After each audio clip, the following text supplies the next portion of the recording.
সবাইকে স্বাগত। চিংড়ি ভাপা বানাবো।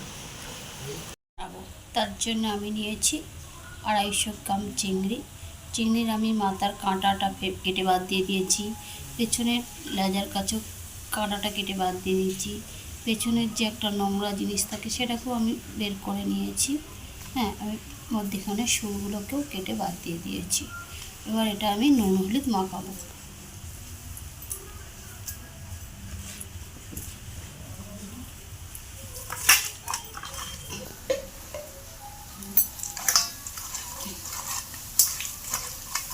ভাপাটা বানানোর জন্য আমি একটা পেস্ট বানাবো। তার জন্য নেব 1 চামচ কালো সর্ষে,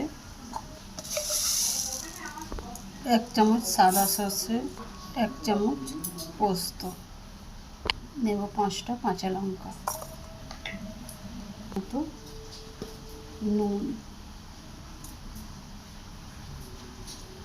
প্রথমে শুকনো একবার পেস্ট করব, তারপর জল দিয়ে পেস্ট করে নেব। সর্ষেটা আমার পেস্ট হয়ে গেছে। এটা আমি একটা টিফিন কৌটো, যার মধ্যে আমি চিংড়িটা ভাপাবো, তার মধ্যে ঢেলে নিলাম। বেশি হলুদ দিলাম, তার মতো সর্ষের তেল দেবো। আমি দিয়েই পেস্ট করেছি। এবার মাছগুলো এর মধ্যে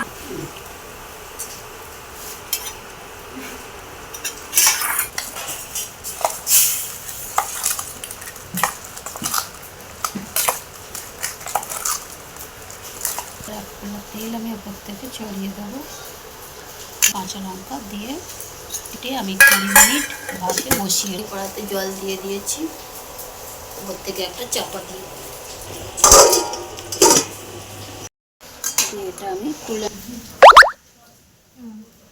আমার চিংড়ি ভাপা রেডি একদম।